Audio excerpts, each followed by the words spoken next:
Okay, it's Monday night. Time to start your week right. Favorite clique about to blast the mic. Knowledge is power, it might get you flowers. If you say some stupid ish, you gon' get hit with some powder. And these four be getting wilder. Shooter of the year, my guy Scott T. And we all try and figure out what the Van see. You never know to rock with Slut Gang CEO, the mass creator, the man with the flow. So if you ain't lame, sit back, relax, and be entertained. It's the grown man clique. The grown man clique. Now let's go. The grown man clique, the grown man clique, the grown man clique, the grown man clique, the grown man clique, the grown man clique. Now let's go. Now let's go. Now let's go. The grown man clique, the grown man clique, the grown man clique, the grown man clique, the grown man clique, the grown man clique. Now let's go. Now let's go. Now let's go. Now let's go. What's up, everybody? It's your boy J.I. the Mass Creator, coming to you live at 8:05. Welcome to the Grown Man Clique Podcast. And to the left of me, my boy, right here, live in studio, is my boy. Man, Then next to us on the stream tonight, sitting in for a little while, my boy, the man, the myth, former CEO of the Slut Gang, but now just a man about town. His name is Richie Rich is in the motherfucking building. And next, we're going to go down first, and we're going to introduce the man down 301, going towards over the bridge and through the woods, but he's always in our neighborhood. That would be our boy Van Gogh. And then over to the right of him, a couple spots down, the other member of the quadrumvirate of the Grown Man Clique, our boy, always on the road, soon to be in studio. We know him as the photographer, boudoir extraordinaire, but you know him as what? Scott T, what up? We're a minute there, buddy. Coming in every week, another member of the Grown Man Clique podcast. We wouldn't be where we are if we didn't know who he was when we started this journey. So we always say to the big paw that helped us get where we are. His name is none other than Mr. De'Aris Teddy. And of course, joining us on screen tonight, we have Miss Beautiful Torture, Miss Nikki. How you doing, Nikki? Hey, y'all. And popped in just as soon as we went live is Miss J. Nicole. What's up, Jay? Hey. Hey, Jay. And for all of you who don't know,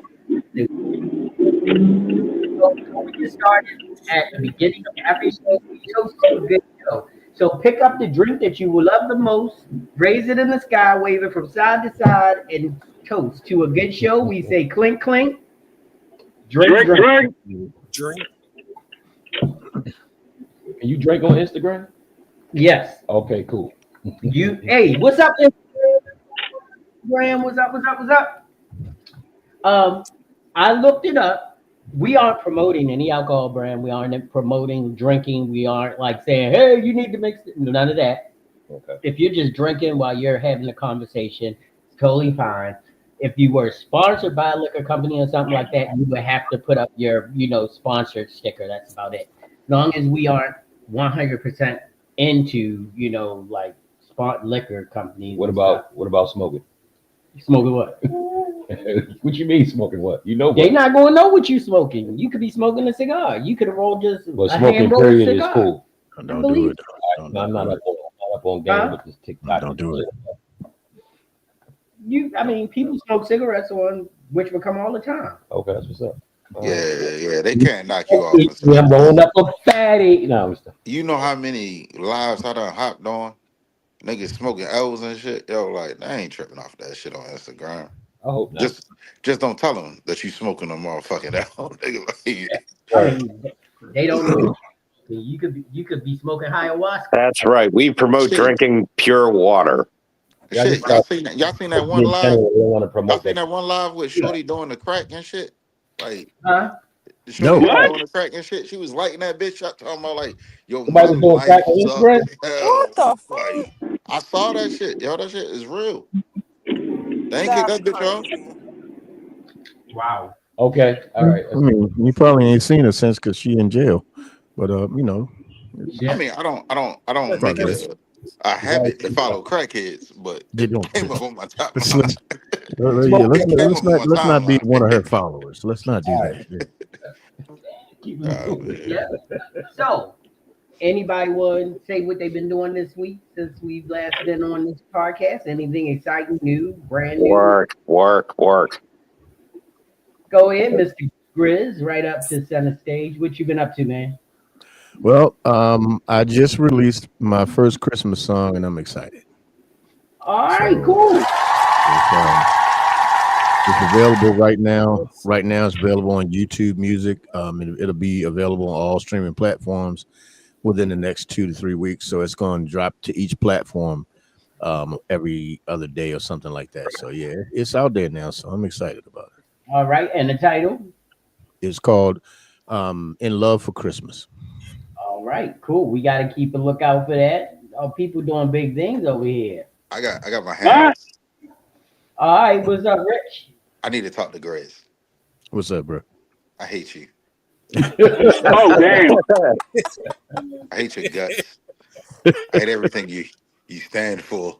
I hate everything about you right now. You know why? Because nigga, I don't have 4 songs ready to go for Christmas and shit. And then you send that shit to me. I said, this motherfucker. like, I was like, yo, Grace ain't shit, yo.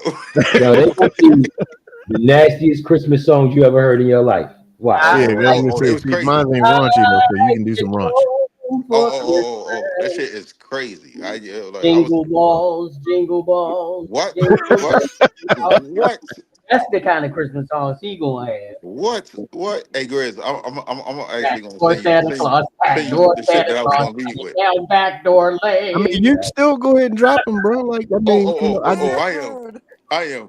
But I definitely was on that shit though. Like I was like, Condone yo, him and his debauchery. I said Merry this shit. Christmas, baby. You I sure said, do me listen, right. dead ass, Shout out this to the ass. Like I was working my hardest coming up with these lyrics and shit, and I was like, "Yo, these niggas gonna trip off about this shit." And Hey, then Grizz, after I let Jasmine hear the first one and shit, right? Because I'm trying to get right, my girl in better mood and shit. right. Shit, here you go in the fucking the chat and shit. Like, so But this, so you played it already then? no, I played it for her. I ain't played it for nobody else. Yeah, Oh, I okay, ain't let the okay, shit go yet. Well, I've okay, heard it already. No, you okay. heard Grizz. Yeah, I've heard Grizzlies already. Yeah. I I hear feel like nothing. everything I heard from Rich, he's just channeling 2 Live Crew. Oh yeah, And yeah. Hey, I'm gonna be honest. The shit that I'm about to put in the chat, that shit is 2 Live Crew, Uncle Luke, fucking 3 6 Mafia. What's the other nigga's name? Lil Jon and Eastside Boys, nigga. I was on it. look, I used to start writing gospel music, yo. Just write Yeah, some gospel. you need some Lord. Oh, whoa. But I'm need the afraid Lord. Praise Jesus. what it's What gonna he sound like. say? What he say I need to do? Praise Jesus. Write some gospel, yo. Oh, You he might don't need the know. Lord. Oh, talking about. He don't know. I got gospel songs ready to go. Most heathens do. I got gospel songs ready to go. Wow. Grizz heard like at least 3 of them. I did. They pretty good. I All got right. But gospel then songs ready to you go. come back with My gospel song, Grizz. then you come back Grizz, with Goose Goblin. did I say you my gospel song, Grizz? Yes. Yeah, you guys remember I reacted to it. That shit was fire, man. Yeah, Yo, send that shit to Yeah. me, man. I I can't want believe to I hear it. just said that shit was fire to a gospel song. it was, man. It's a whole But heathen. I'm That's what I gonna haven't tackled yet. I haven't tackled a gospel song yet, but do a country song. I just gotta wait till December 10th when my shit re-up. That's it. Yeah. That's it. Oh, you overshot your boundaries. Oh yeah, I was making songs like 3 at a time, man. Just bang, bang, bang, bang, bang. Hey, mate. I did the same shit when I first Yeah, got yeah. here. I was like, all right, I'm chill for Same shit. the re-up. Yeah, I I mean, had like to you slow Tony, down. we got up out playing because I'm in the same predicament at this moment. Ran out of space. Wait a minute. You ran out of space. You ran out of ran out of chips. That Colombiana? Ran out. Was that Colombiana just talking? I think. Are you calling from an undisclosed location? I'm in the car. What kind of car you in? Maserati, Bentley. Or you in the Oh, tank? Timber. Y'all stupid. Yo, I just I'm sent it. in I my. sent it. I sent it. I sent it to our personal chat, Jay, and I sent it to you, Grizz and shit. Like I be Okay. working on this shit. Yo, like when y'all hear that shit, don't be tripping. I'm scared. I'm scared to listen to it. But I'm gonna definitely check it out though. Oh, there we go. Give me 1 second. All right. While we pull this song up. Well, hold up. We gotta play Grizz shit too, y'all, because Grizz shit fire. Well, Chris got to send it to me, and Oh, I'm Grizz just I could shit, do it. Hey, JB, I could just share. If you want me to, I could share my screen. that shit And that fire. way you ain't got to go through all that shit. well. I mean, it's not that big of a deal as long as you send it through which one come? Like Yeah, Richards is already uploading to StreamYard. Oh, I was at this, and it didn't even look like I was doing anything on screen, did it? right. Let me see. But what else? Everybody else had going on? Yo? I did a fashion show over the weekend. Oh, you did the midnight Yeah. What's the after midnight? yeah, with Buster joint? Buster. Yeah. Tia was like coordinator. There's a lot of behind the scene things went down, but you wouldn't be able to tell. Right. Yeah, the show went swimmingly. Perfect. Yeah, I saw some of the videos that were posted. Yeah. Which kind of leads me into the topic I posted about photographers and videographers being territorial. So Don't go into it. Okay. Yeah. Hold on. Segue. Segue. Yeah. All right, but yeah, it was a dope show. You know what I'm saying? A lot of attractive people was there. What's the cat name? He's a model, older guy, salt and pepper. Kind of looked like you, but a little more buffer. Zoria. Richie Rich. Sunglasses. Yes, Zoria. All right. That's my best friend from high school. You know that. So your best friend cheated, yo. Your best friend cheated. What'd he do? So they asked for audience members to come down and model, right? He went up there. Yeah. You're a professional model. Yes, he is. So you like a ringer. You know what I'm saying? On the side, I ain't mad at him though. I mean, yeah, but he put Hey, it there. Jay, oh yeah, that's the nigga dude with the did his coach? thing. He did his thing every Yeah. time.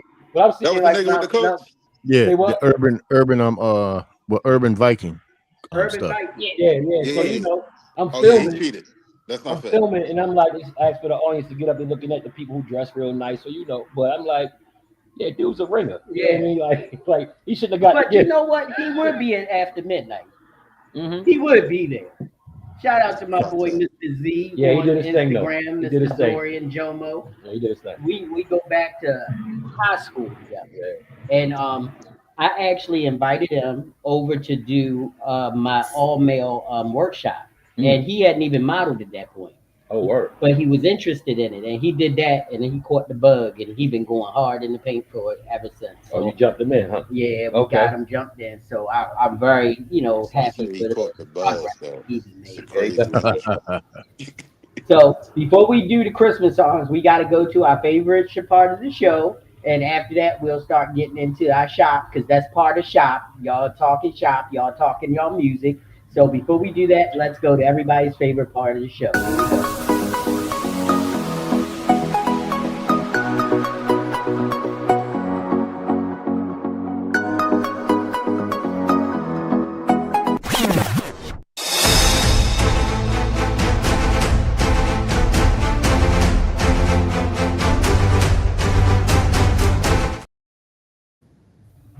All right, we've come to Flowers and Powder. If you're new to the show, true to the show, or just don't know what to do with the show, We're gonna tell you what Flowers and Powder is all about. So we're gonna take it over to the Van Go so that he can tell you what Flowers and Powder is all about. Take it away, Van. So, Flowers and Powder is a segment of the show we do each week. If somebody's done something nice for you, you can virtually give them a shout out and say, I appreciate you. But if somebody's done something real messed up, go ahead and powder them Show hands that off. bitch five and to the smack the face. crap out. You know, All right. So, anybody got any flowers or any powder that they would like to give out right now? All right. I see Miss Nikki down in the corner. Here you go, Miss Nikki. What you got for flowers and powder today? So I'm gonna do my first ever powder. I always do Uh flowers. oh. So I don't know what is with this past like week. I swear everybody who should not be behind the wheel of a vehicle apparently has been. Go So roll. Let's go. if you cannot make a left-hand turn behind the vehicle in front of you and you turn into oncoming traffic to make your left-hand turn, stop driving. If you cannot yield the right of way when there's a sign that says yield, stop driving. So, for all of those of you who can't drive, just stop. So that's my powder. All right. Yeah. Jerry slap happy over here, boy. He just I love the slap you button. just you preemptive with it too. Yeah. Okay. Uh oh. I see another finger going in there. We're going over to Right Reverend Grizz. See the- What's up, Grizz? See the What Paul you got? come up. So I'm actually just gonna give some flowers out because Oh shit. I've been in my writing bag big time. So when I put the CD out in the summertime, it's gonna be something special, and I'm giving my flowers to Mrs. Grizz because every last one of them songs is about her. So if everybody wants to know what a muse is, there is a such thing as a muse, and she's mine. So All right. shout All right. flowers to Some- Mrs. Yay. all right. There you go. You getting something tonight. Yeah, boy. You goddamn right. Made a whole album on that shit. It inspired a whole album. Yeah, a whole album, bro. And a Christmas Except for the breakup shit. That's them other bitches. Okay. That's the past. That's the past. Yes, that past shit. Any more flower? Up there we go. Van Go right in the middle. Here we go. Uh-oh. Here we go. Here we go, man. What we got? What you got? What you got? I actually got flowers this time. Damn. Oh, y'all got flowers today. That's a first. God damn. So, damn. Y'all just totally reversed today. Go ahead. I'm gonna send out flowers and condolences to two people. Y'all know my adopted sister Nellie. Yeah. Her boyfriend passed a couple days ago. Oh, shit. Condolences. He had a heart attack in his sleep. Mm. So got to give her flowers for that. Okay. And then another one of my friends that I did electrical work with, he had a stroke on his wife's birthday. Damn. So Damn. I want to try and send him some flowers and some condolences too. So Yeah, they don't need to get a scream. They just need to get the flowers. I'm not going to do the clapping and stuff because that's nothing to clap for. Yeah. But yeah. Hey, Van. That's a nice little crib you got there. That's a new spot. You got a black hole behind it though. Yeah. Yeah, you look like you about to get pulled in, like You know what I'm saying? Like the good Ripper getting swallowed up. Hey, Van, I've been in a haunted house before. Blink twice if you're in trouble. The motherfucker crazy. I'm good. I can't really think of anybody at the moment. I'll give flowers to Buster for the fashion show. It was dope. As far as powder go, shit, it's so many. So many to name. All of y'all. Yeah, not everybody. Not everybody. All of Yeah, them All you folks. motherfuckers. Them other All them. folks. Yeah, just them. Well, I believe, flowers and condolences to my boy Rich and his family. His girl Jasmine lost her grandmother Oh man. tragically this weekend, and Wow. They were preparing to celebrate the birth of Rich's and Jasmine's child and to Yeah. get ready for their gender reveal. And they got that news the night before. Damn. And, it was her grandmother and she did live a full life, but nobody deserves. It was the morning of, not the night before, the morning of. Well, it was 2 o'clock, so Yeah. I didn't want to give everybody the specifics if you would like to Fuck them share. niggas. But the whole idea is that it's hard when you lose someone, but it's even harder when it was done out of someone else's negligence. Yeah. So big love, Sorry to big hear that, Rich. big She's condolences definitely in our prayers, man. family, because that's your family now, and all of them. So I know Yeah. that it hits you just as hard as it hits every other member of their family.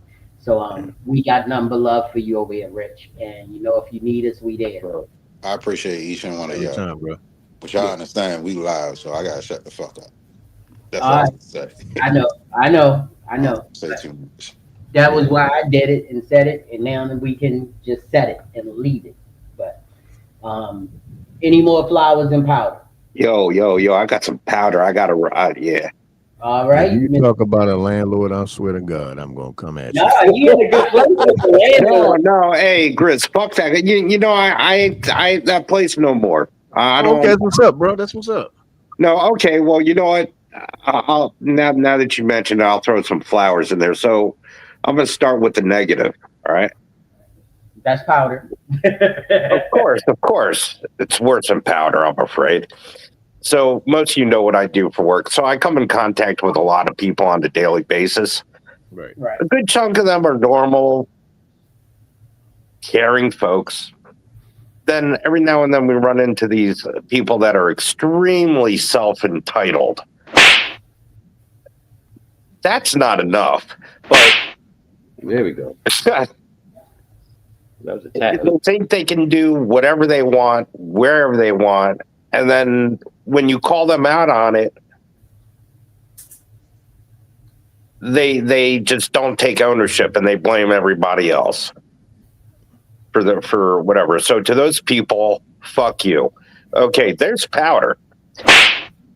Yeah, that was straight powder to the mouth. Right there. Yeah, shit. No, these people are just so fucking ignorant to think that they can do whatever they want, wherever they want, without consequence.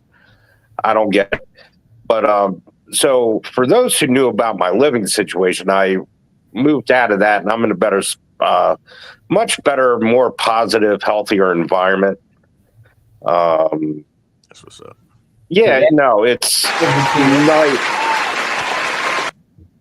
Yeah, night and day, and the landlord / roommate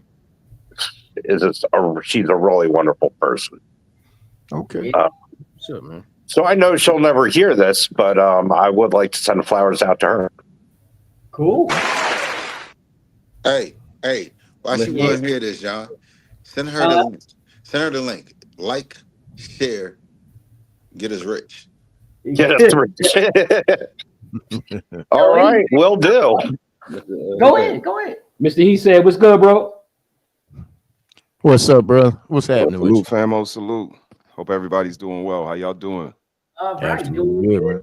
Friday night. It's always a pleasure when we get someone of your intellect and status on our little squell of a podcast. It always makes us feel like we doing something when we see figures like you and Mr. Diaz Teddy up in the house. So we appreciate it.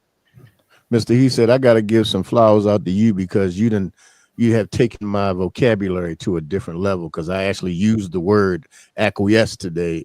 Let's go. Right way. Oh, You yeah. know, right. That's one of my favorite words. Let me ask y'all. Oh shit, Rich, what you about to talk? Rich, don't even turn your camera off, Rich. No. I need to know, like, what up, Rich? What's good, Slut Gang do y'all CEO? feel better? Do y'all feel better? Oh, wait a minute. Listen, he said you don't know. He is giving up that title. Oh no! Yeah. Now, Rich in the building, he has relinquished his title because he is with child, and he is. Hey, Jerry. Okay. Calm down. A lot of information. That was a lot of information. I'm not with child. My Yes, leg you is are. You a whip around, man. Let it go, bro. It's okay, bro. It's okay. It's all right. It's all right. Hold up, You yeah. said the It's all build up. right. Don't just hold on to it You know now. what I'm What's up, saying? DJ Voice? Slow down. What's up, dog? Oh shit, you woke up, yo? That's what's up, yo. Shouts out to my DJ voice. What Hey, up? hey, he said, I'm not only about to be like a first time father, right? Okay. I'm about to be like a stepdad, and I'm a homeowner now, right? Nice. Got a Nice. crib. I'm Okay. also about to be a first time husband, also. So like all Congratulations. that. That's what I'm talking Wait, you about. proposed already? Gonna be a Listen, the hoes gotta go. Always gotta go. I said propose. first time. I thought you Again, said something about hoes, Jay. First that's time. crazy. Hey, Jay. Hey, yo, boys, what's up, bro? Hi. What's I up, people? What's definitely going on, thought you said man? I'm What up, trying to bro? What's up, man? I'm trying to figure out how to do this shit on my tablet so I can see my phone little as shit. Wear your glasses, yo. Nigga, I'm in the house chilling, eat, man. I ain't put them bitches on. Don't be proud, yo. Don't be proud. You put your glasses on. What's going on? How everybody doing, man? All Chilling, good, bro. bro. All What's good. been up with you, Oh, man? What's good. been up? Salute, bro. Salute. Jay, I ain't trying to hold the shit up, you feel me? But you got grid shit already ready to go? Oh yeah. I got yours ready to go. Grizz is up too. So part of the talk shop is now that for some unknown reason, all of the people in the GMC are making music again, Hell yeah. which is beautiful. So we are going to gift you 2 new Christmas songs tonight. One coming. Let me drink something. Yeah, and Hey, pass Mace, that over to me Mace, too. I need some liquor. I'm blow drinking. that. You can't blow that in your face, bro. Listen. Pass that shit. Look, huh? He said, Niggas, "Pass niggas, me that. niggas Pass been that going shit, through bro." some shit, so Hey, boys, don't I mind need you to listen to don't mind all the these room. songs, bro, because you're gonna be singing them, okay? Listen. All right. You can sing. So the first one up is from Rich, and it's called "Gift for You." Yeah.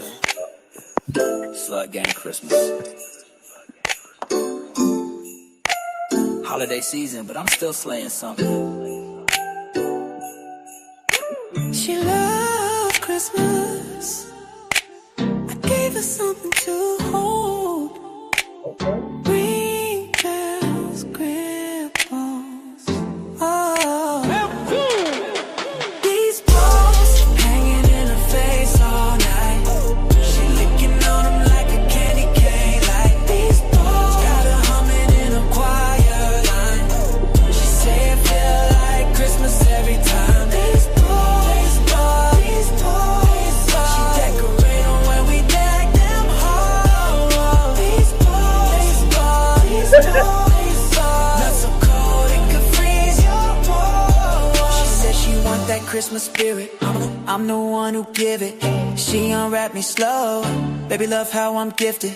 Hit her with that North Pole, lean the snow dripping.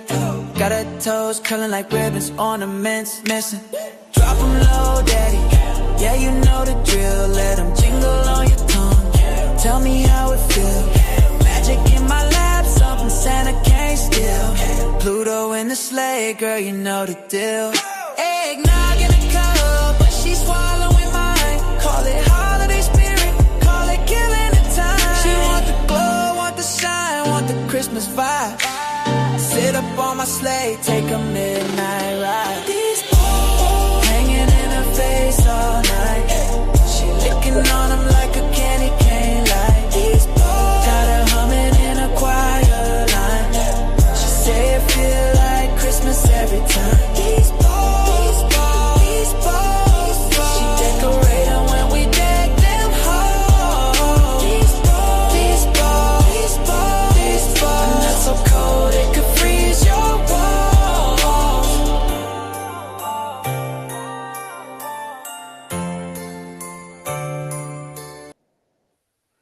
You know what? I'm Rich. I'm proud of you, bro. I'm proud of you. I'm proud of you. Wow, I'm dude. proud of you. You know why I'm proud of you? Because you ain't out really just say I'm putting my balls on your face, bitch, for Christmas. You know what I'm saying? Like you get a lot He of kind of like. did though, but he kind No, of. you didn't. No, listen. Yes, he did. No. I've I heard did, some but of I his didn't. earlier work, and it's a little more raunchier. You know what I'm Yeah. saying? It's a little more Well, graphic. He was using mine like ain't gonna be as graphic, everybody. That was Okay. crazy. Okay. So Hey, Yo, it's Christmas. Rich. Am I Rich, I right, got Yeah. Chris? Am I hey, right, Chris? yo, Rich, I yeah. got one question. What's up? How mad was Jeremiah when you beat him for that shit, huh? So, You Can't you do you you know, yo, he was salty as hell, wasn't he? it. He can't do it. No, but the song was dope though. It was. I like it. It's a bop. Now, Right. on the miss- other side of Christmas, Well, we have I Mr. will. Diaz. Daddy, can you introduce your song? The name of my song is "In Love for Christmas," so it's not quite jingling too many bells, but it is talking about the love side of Christmas. So let me go ahead and play that for you guys. Get more than you Jesus thought you Christ. could and keep the party going.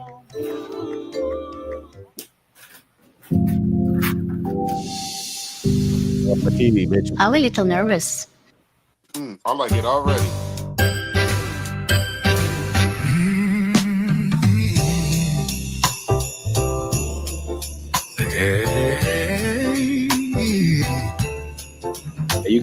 That's you, boys. Snow's falling slow through the city lights.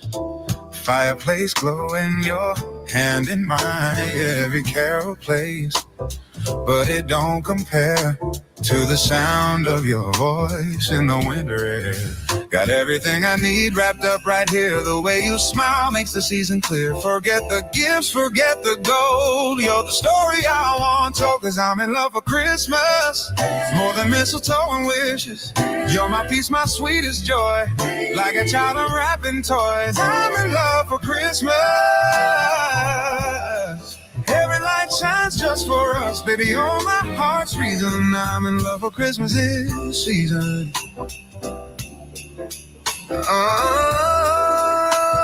Oh, we're dancing slow by the silver tree. Hot cocoa steam and your eyes on me. Every flake that falls just seems to say love's the only gift that never fades. I used to chase the holidays, but now I see it in your face. You're the calm, the spark, the snow. You're my forever mistletoe, 'cause I'm in love for Christmas. More than mistletoe and wishes. You're my peace, my sweetest joy. Like a child unwrapping toys. I'm in love for Christmas.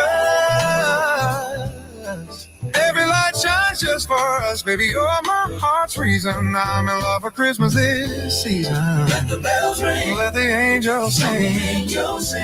Got the world right here in my arms. Every night feels like a dream, wrapped up in your charm. I'm in love for Christmas,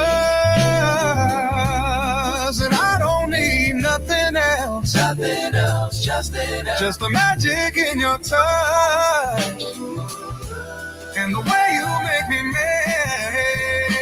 I'm in love for Christmas. Every snowflake whispers, oh, baby, you're my reason. Yeah, I'm in love for Christmas. Yeah, I'm in love for Christmas this season. Snow keeps falling, time stands still. Hearts are warm and the world feels real. Under the stars, I make this wish to stay in love for Christmas. Mm.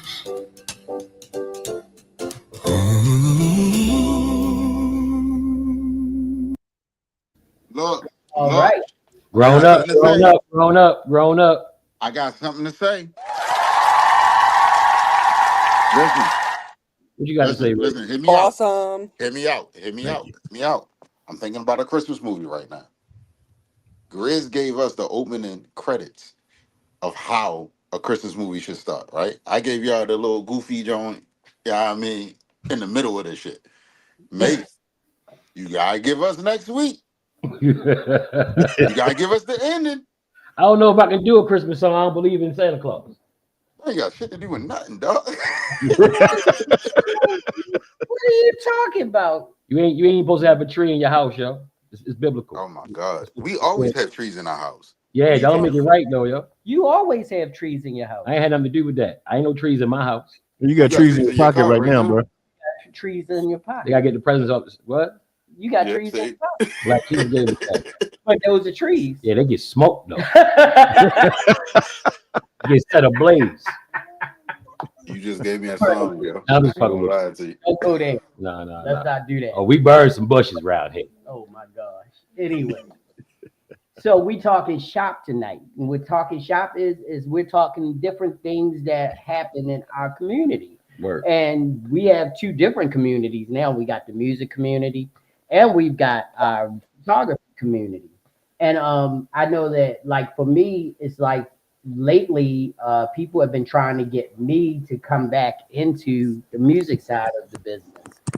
And a lot of people don't realize, but the reason why I stopped doing music was because I was getting tired of uninspired people who want to do it, but they want to do it when they want to do it and not when it needs to be done, which means when you're an artist and you're a creative, you have to work with the energy. The energy is there, you're starting projects and you're getting something done. And then you just drop off the face of the earth for like 3 months and then when they come back and pick up where you left off and other people's energy has shifted and they're moving in different directions, so you can't get the band back together all the time. True. So for me it was a lack of commitment on a lot of the artists that I was working with. I make moves, and people who know me when I was in the music business, nobody in my camp was sitting still. We were making moves. We were opening for name acts. We were getting people signed to record deals.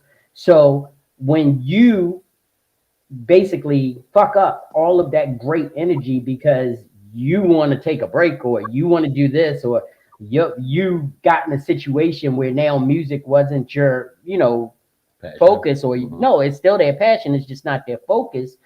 You can't just come back expecting someone to be as dedicated to you because you left them at a time when they were dedicated to you. Well, that's not their passion if it's not their focus. Nah, Right. hold up now. Hold up. We gotta be real because we are from Baltimore. The majority of the GMC is, right? We gotta be honest. Now, that same shit happened to one of the greatest R&B groups that we all know, Drew Hill. They look more like Drew Park now, but still, God but damn. still, That's one monkey crazy. don't stop no show.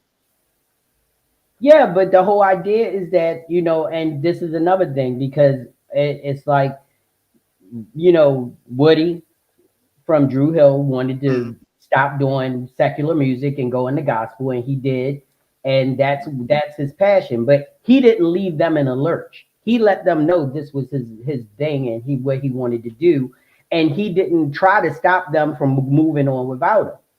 That was what he wanted to do. Just like Dave from Rough Ends. Most people don't realize the reason why you don't hear them with new music is the fact that David is back in the church again, and Chai still wanted to do R&B music, so he's basically doing what he does. I mean, he's been in the studio in the last couple of weeks, and it's like when the other person is dedicated to something that you're not dedicated to, then of course that's going to cause a rift. But professionals keep moving on; they don't just stop. Do it have to cause a rift though? And rough, yeah, and Unfortunately, yeah, bro. Why though? Because when you think about it, right, a lot of gospel music, and you know me, I'm Christian, but like I'm also like y'all see, my balls like You a heathen. it's different. You a Christian is what you are. I'm you haven't found Christ yet. You're a Christian. No, I found Christ. No, I found Christ. It's just sometimes I gotta sit down and be like, "Hey, Jesus, let's have a conversation." That's all. That's the only difference, right? Right. But what I'm saying though is like, does it have to be? Because if you know about gospel, right, and I believe everyone here musically knows about gospel, it's like the gospel that we love took from R&B, and R&B took from a lot of the gospel, so it goes hand in hand a little bit.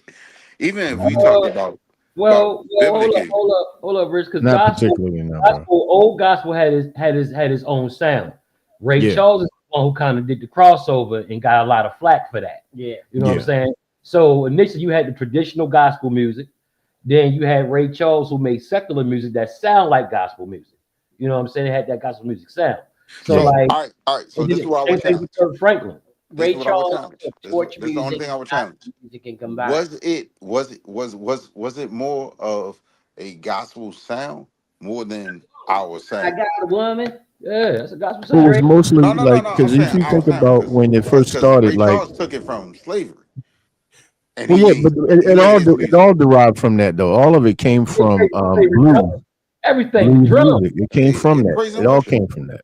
You know what I mean? So you most of the music that you hear, most black music, derived from slavery and the torture of our people and things of that nature. So we had to sing and things like that. We communicated through singing.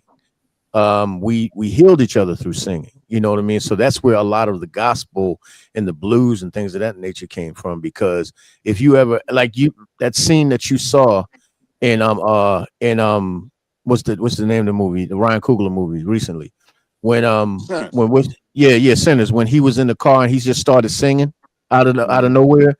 That is how they used to heal their pain, singing through. So that the thing is it's completely different from what Ray Charles was doing, because Ray Charles started doing it to kind of make, honestly, that was like the first version of popular music, the first real version of making popular music, because he came from gospel, and so that's basically what he knew, but he was also trying to get into the mainstream spotlight. So what he knew and what he started to cross over was gospel and R&B. So that's kind of how that whole thing came about.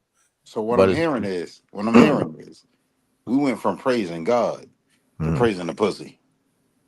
Yeah, basically. I think we did it basically, simultaneously because people I think kept being you bored. you But you knew the is answers that? to that I got before a you asked question. that I got a question. question to the panel. thank you, brother. He said. Is that wrong if God created us and the pussy creates life? Well, here's the thing. I don't personally, me personally, I've never been a fan of the word secular music, because I feel like music is music. I do feel like there's an energy with certain music where you can destroy with music and you can create with music. You know what I mean? So I believe that there's a whole lot of different energy, and it's also about the person singing it and what's in their heart when they create it. You know what I mean? So there's a lot of different nuances and things in music that can it can bring about. I mean, hell, they used to think about, they had war songs, so people used to sing before they went to war. You know what I Hmm. mean? So there's a lot of different energy when it comes to music. Music is probably one of the most powerful things on the planet, next to communication. Well, You that's know what I because mean? And Grizz, me and you all both played music is a football. universal We, language. we we was coming out the tunnel Yeah, crazy, beating our yeah, pads. yeah. Like Like yeah. You're right. You're right. I remember that coming out, Yeah. yeah, And coming guess out what? playing Guess "We Will what? Rock You." Yeah, Yeah, I remember that. So yeah, Jeezy so turned that shit into something else. yeah. My man Jeezy turned that shit into something else. That's what I grew up on. So But I mean, but like talking shop. So what's something you had on your mind? You were talking about it earlier, and I sort of put the kibosh on it because I wanted you to talk about it now. So Okay. So something that normally when I do gigs, I don't normally share the gig with other photographers. I'm normally the one that's hired for the gig. But most times when I do projects where there are multiple photographers, videographers, there's a air of terror of people being territorial. So other photographers. So I noticed something at the fashion show. Everybody was kind of set up. They already had their spot. They had their place. And then like I saw younger photographers coming in with their little cell phones or their little GoPros, whatever the fuck they're using now. Right. Besides the camera. So like, and dudes is trying to get a spot, you know what I'm saying? But you had the older photographer with the big bag and the lenses and the cameras and, you know, like roughing the young boy off, like really roughing him off. And I'm just kind of sitting there like, that ain't even necessary. Like you could just tell the dude, like, look, you in my shot. You won't have to find another spot or, you know, work something out. I've never been in a situation where something is hindering me from getting what I need visually. I'm just going to do what I do in the environment that I'm in. So, but on the other side, I do understand that, you know, as a photographer or videographer, the most important thing is the shot itself, Right. getting the shot. But I think it's just a way you do that without having to rough off other people who doing the same thing you basically do. Well, let me go to the hierarchy because that's basically what you're talking about. There is a hierarchy in photography, especially event photography, because as you know, we both shot high-end events. And so when I'm a principal photographer, when they bring me in as a number one and they tell me, and you know, usually they hire me for both photography and video, I am going to be the principal photographer. So wherever I set my equipment up and wherever I set myself up for the shot, that's where I'm going to be. And I'm not going to relinquish it to anybody else. Because if they miss the shot, it doesn't pay. Most of those people are doing it hopefully to just get a shot that they could use on their Instagram. I'm doing it for the artists that hired me to do these shots. So I've got to make sure. You can't tell me as principal photographer on a runway at New York Fashion Week that you're going to come up with your iPhone 4 and get in front of me. It's not going to happen. That's not. They didn't hire you to do that. They hired me to do it.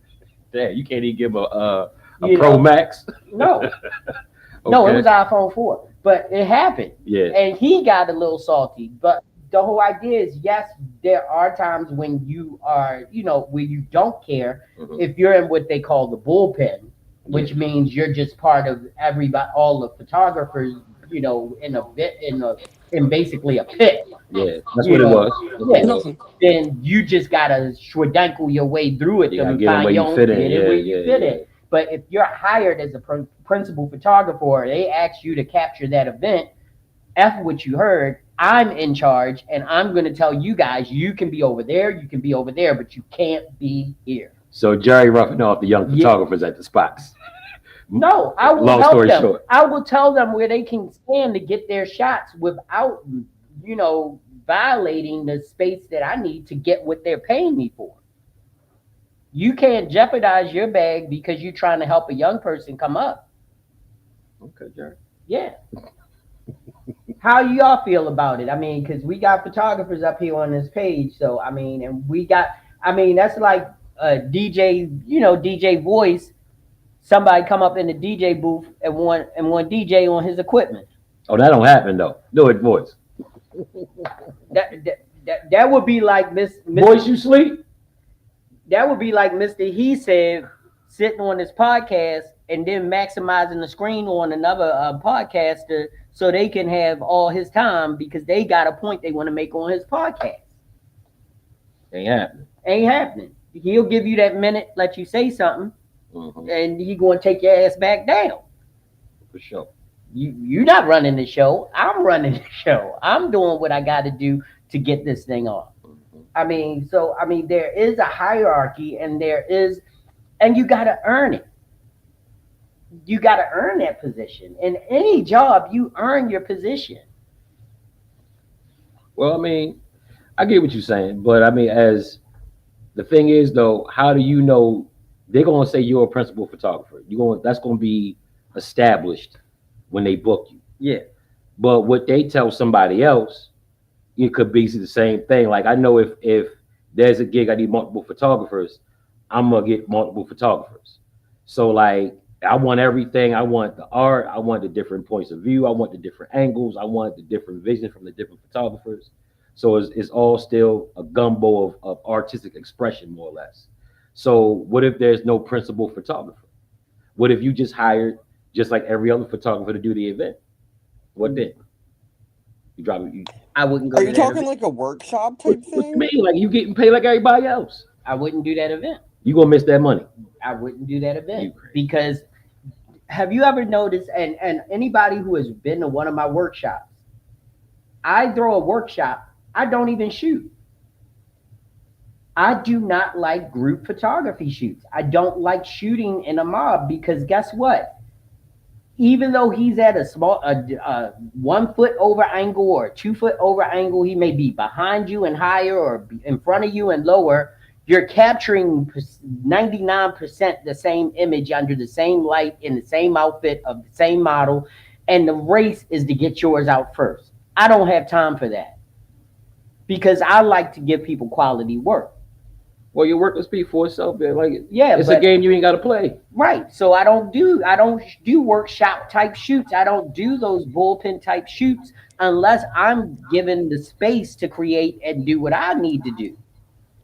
And that's not being high and mighty or anything. It's just that that's not me. I'm not a crowd shooter.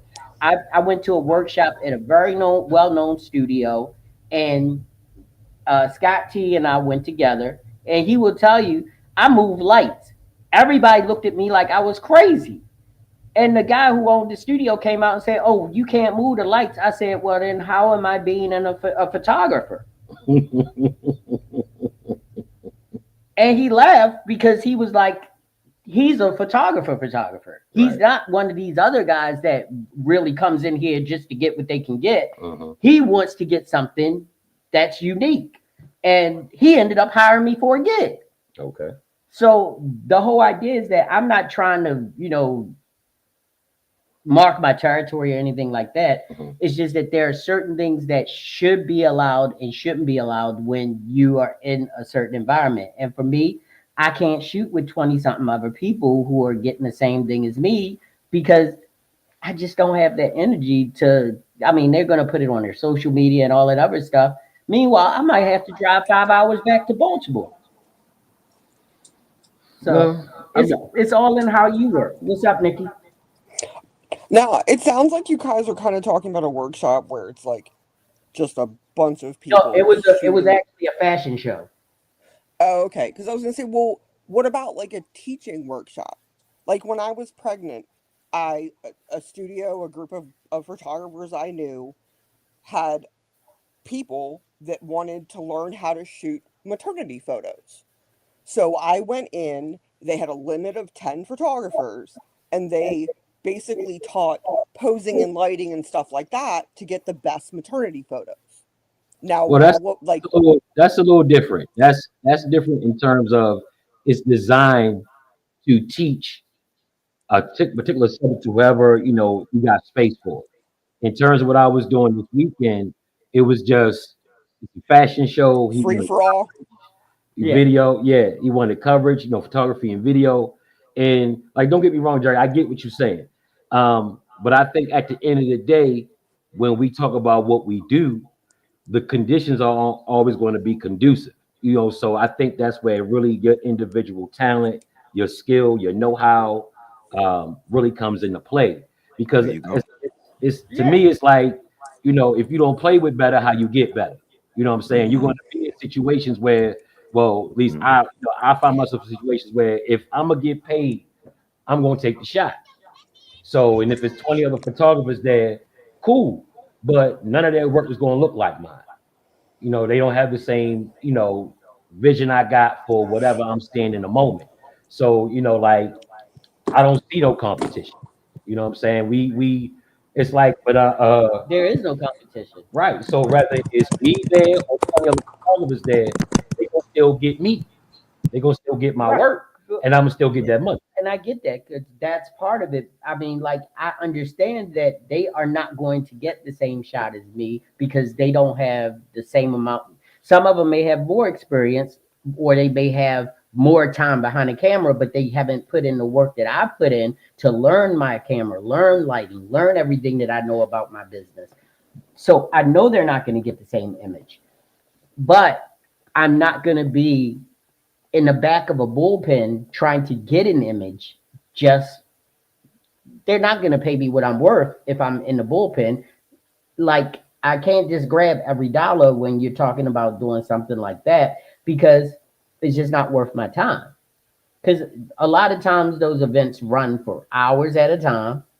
There are delays where you're doing nothing.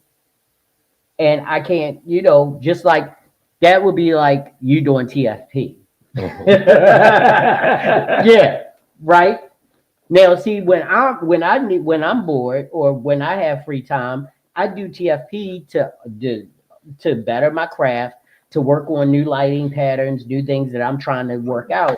And you good where you are, and you ain't. If you gonna work on that lighting pattern with a paid client, Yeah, that's how you look at it. yeah.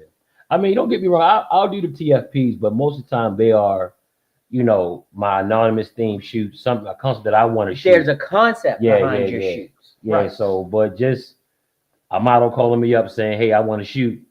I got an idea. It depends on who it is. You know what I'm saying? Like if it's somebody who I've known for a long time, who if it was like Jay or somebody or Tia or somebody like that, somebody I've shot, who I know can pose, who got is creative, then yeah, I ain't doing shit. Yeah, let's do it. Let's do it. But my experiences hasn't really been having the ability to do a lot of those. Right. I got my babies eat every day. Right. So like I gotta get this money. Right. And honestly, chasing the dollar does, some of the passion gets lost. So I want to get to a point where the money flowing so I can get back to doing the kind of photography I just want to do without having to worry about the business side of it. But that's a journey in itself. But well, I mean, think about today. Like today I did a contractor's job. So, I'm working in schools. Right. I ran into people from the job that shall remain nameless. Remain nameless. But I can say some names. Dennis Mullen. Word. Rachel Spence. Oh shit. They were there. Fugazi. They were there. I'm sorry. They were there. So it was like, and then they were like, I can't believe you're doing this. I said, why not? I said, I love photography. So they're not doing it for? Yeah, they are. Okay. They still there. Okay.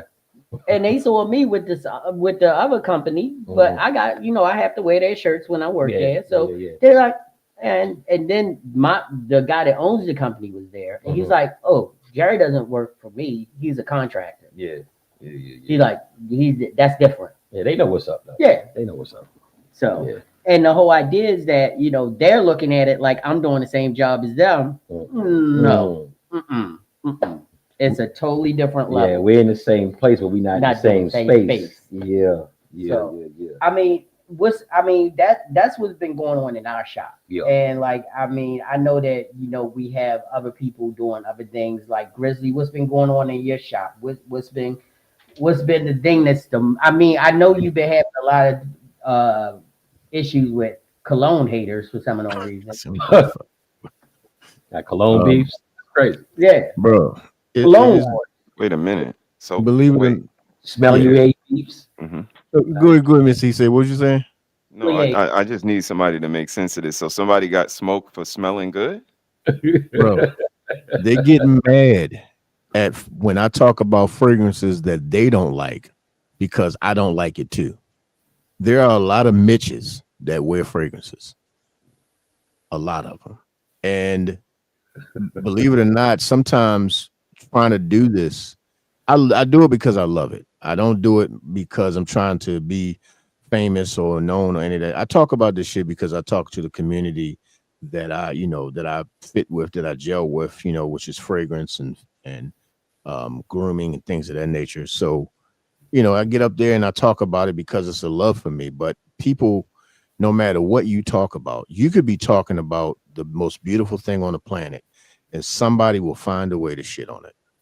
Yeah. And it doesn't matter what it is. You can. I'm literally sitting here talking about this. This is scented water, people. This is scented water, and people have a way to find something wrong. As a matter of fact, one of the things. Let me fix this damn camera because it's doing stupid shit right now. Come on, fix yourself. That's an awesome bottle. Well, thank you. But so I actually had somebody the other day. Close to your face. I had somebody the other day get mad because I said something didn't have the greatest sillage, and there it is. And then he tries to say, "Well, how can you say it has like a backwind, and you said it has no sillage?" I said, first of all, bitch nigga, I ain't say it don't have no sillage. Oh, about PIS. Yeah, I said suspect number one. Number two, why is that the part concerning you? And for me, it's one of those things where you do the nitpicky chicky shit. You know what I mean? Like, and it's not even grown women shit. It's little girl shit where they do things like that. And sometimes they can make the shit just not be fun. But what I don't allow other people to do is dim my light when I have something that I love to do. Because there's going to be people that's going to shit on the music. I already know it's going to happen. I know there's going to be people that's going to say bad things about some of the stuff that I'm going to put out. And at the same time, all I'm going to say is, well, motherfucker, you listen to it. Yeah. Thank you for your stream. Yeah. And people that get mad about the videos, shit, you watched it. And here's the thing. When you complain on multiple videos, nigga, you just a fan. Just say you're a fan. Just say you're a fan. It's okay. It's okay to be a fan. You don't have to be upset about being a fan of my content. Shout out to Red Lipstick Vibes. What's going on? But yeah, it amazes me how, like, even with brother, he said, I have seen my brother's rants where people they're talking about some of the most positive stuff on the planet, some of the most positive health and mental health, spiritual health, physical health stuff on the planet. And people have a way to find a reason to have a problem with shit that just makes sense. Right. It makes sense, and they got a way to find a problem with it. And that's the part that be tripping me out. Like some of the stuff that you and Mayfa saying, the stuff makes sense, but people find a way to have an issue with it. So you can't just have people be like, you know what, that just makes sense. Or they can't use the first brain and say, you know what, maybe I should listen and just shut the fuck up, because they don't know how to do that. They just have to speak instead of listening. And then when you make them look dumb, then they try to make you feel bad for making them look dumb. Right. For sure. Yeah. Mitches. That's a good segue. Let's see. So Mr.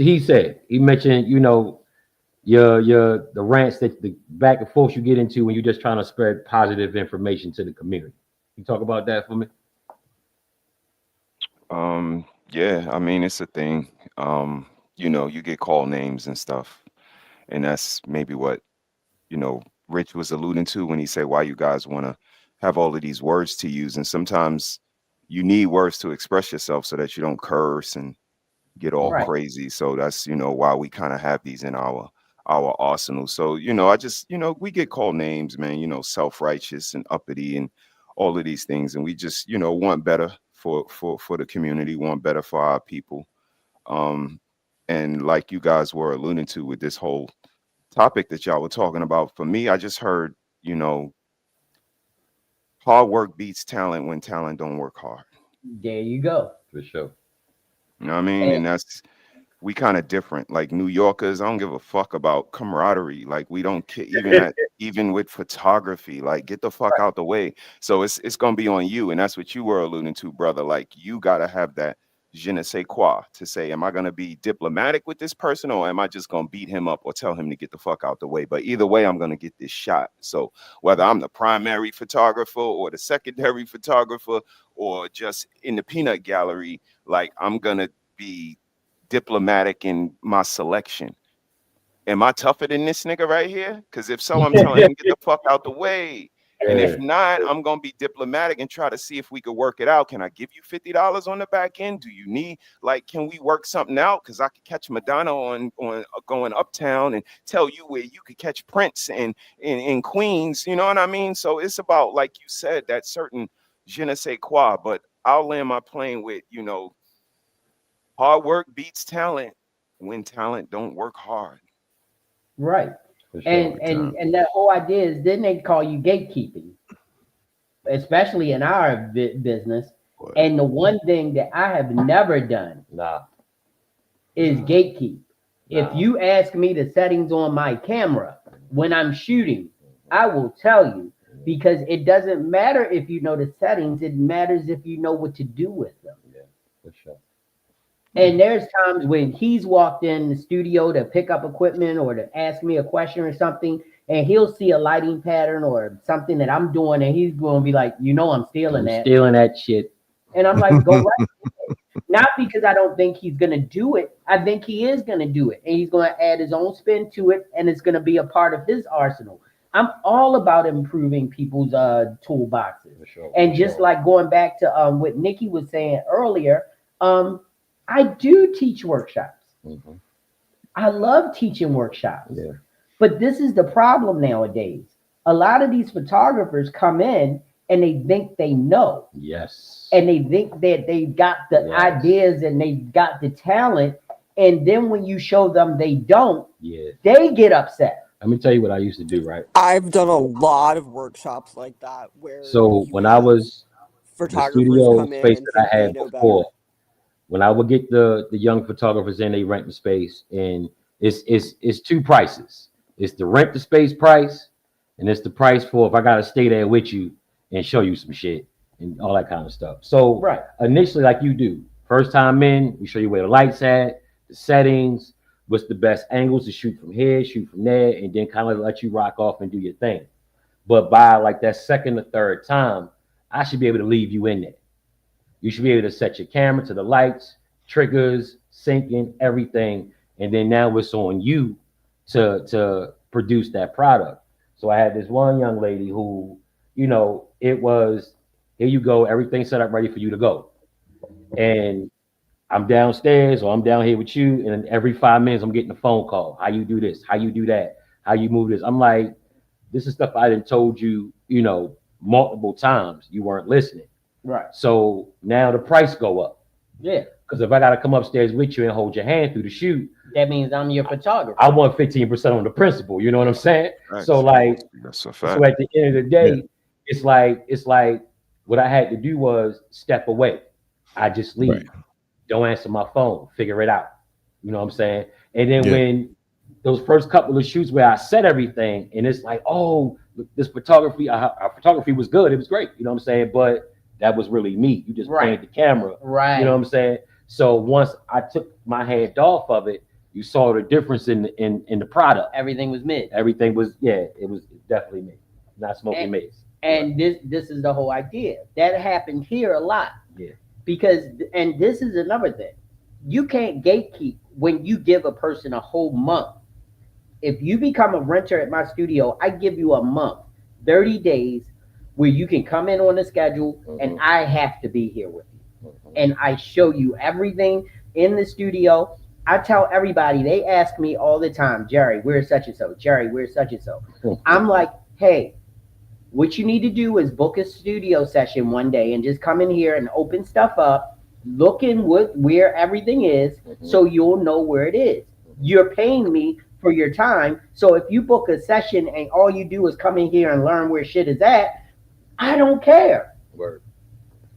You book that time, do that. That's fine. But even on my vacation, when I was in Vegas marrying off my daughter, I was getting phone calls, Jerry, the light not working. Why isn't the light working? It was light working when I left, and I know there's not a problem with it. And, it's not that like photographers like Bryant and Scott and Rich can work around it, which y'all did. But it was other photographers who were damn near in tears because the light wasn't working. Did they change the fuse? No. Is there extra fuse in every light? Yes. I think our screen froze. So, our screen froze? Can y'all still hear us? Yeah, we can still hear you, but we just can't, Yeah. I think Beautiful was gonna chime in. Beautiful, you want to chime in? Oh, Nikki. Yo. Did you want to chime in? What they were saying? Okay, I got a Nikki too. She's fun. No, I was just saying how like he was mentioning about people coming in and like to workshops, like learning workshops that they're there to learn. They signed up to learn Like I've done ones for portrait, I've done ones for glamour, I've done the maternity when my daughter was born, we did a newborn. Like I've had people come in and like act like they know what they're doing more so than the person running the workshop. Or I've even had ones that come in and act like they know more about it than I do. Like I've been doing this for, I mean, at the time, over 10 years. Like you're saying you've been doing this for a year, but you know better than an advanced photographer, an experienced model. Like you're there to learn. So suck up your pride and learn or go away. Like that, Damn, that's, you know what I'm yeah, hearing the it's, common theme is, and then Jay, you out there, Jay? Yeah, which one, Jerry or Jay? No, Jay. Yeah, Yeah, Jay. she is. What's up, Jay? Chime in, Jay. What's going on? I'm cooking. Okay, okay. What you cooking, yo? What you cooking? I got no damn milk. Jay, what you Big cooking? Some You in the kitchen? it was rice, but I ain't got no milk. So With I got broccoli and pork chops. Okay. Okay. No drugs. So, Okay. so yo, the theme I'm hearing is the entitlement. I heard John talking about it when I was in the clouds. I hear Yeah. my brother chiming in, like, we all trying to get in where we fit in, kind of. And Right. it's a certain humbleness to that. You know what I mean? And that's why I said Yeah. you're going to be selective. Am I going to be a pushover? Am I going to be diplomatic? And then baby girl chimes in and she says these younger photographers don't even want to pay the homage and have an understanding that there's a hierarchy in this. And it sounds like entitlement. Like, what do you Right. guys think about the level? Even the fact that bro says some people coming in with phones and GoPros. It sounds like my DJ homeboys. We used to carry crates of Crazy, yeah. records for them. 12 These dudes coming speakers. with a zip drive on their neck with all Yeah. the music and a laptop. Like, it's the entitlement. Like, y'all want to speak to that? Or am I way off? I could be crazy. No, you right on point with Right it. on it, bro. I think it's with the advent of technology and how it increases fast-paced things, and you can, like we were talking about, like how we making music using an app. I'm not musically inclined to write or to play an instrument, but I can turn a phrase. So if I can get a computer to sing it, you know what I'm saying, I don't really see the problem with it. I don't see a problem with using what you got. If you just got a GoPro, use it. If you just got a cell phone, use it. Some of the best images I take on the fly is with an iPhone because it's right there. I don't have my camera out. You know what I'm saying? So I don't have an issue with that. But the flip side is I do have an issue if you don't understand why you need to pay homage, why you need to be humble, why you need to, be humble enough to learn from somebody who knows more about it. I met Jerry back at the job that shall not be named. You know what I'm saying? And he was my second team leader. Yeah. So my first team leader to his band was completely different. You know what I'm saying? Jerry was cross the T's, dot the I. But in that, I learned he's a resource. So when that little thing that I need, Jerry, you got this. Jerry, you got that. Jerry, you got some studio time available, and he don't say no unless he can't do it. You know what I mean? So I had to be humble enough to say, okay, this cat know more about this thing than I do. I'm trying to learn it. So let me shut the fuck up and listen. You know what I'm saying? And you're right. You don't get a lot of that. So technology, because you can take some footage you shot or a picture, put it in CapCut, and now you the Black Scorsese. You know what I'm saying? Right. So that entitlement, that instant gratification leads to a lot of that not being humble enough to learn, the same way, the legends did, the OGs did, Right. Yeah, the funny thing is that I'm actually doing, the reason I feel like I'm doing good with the music is because I honed this skill over years. Right. I've been writing music since I was a teenager. Yeah. And my mom is a jazz singer. You think I didn't?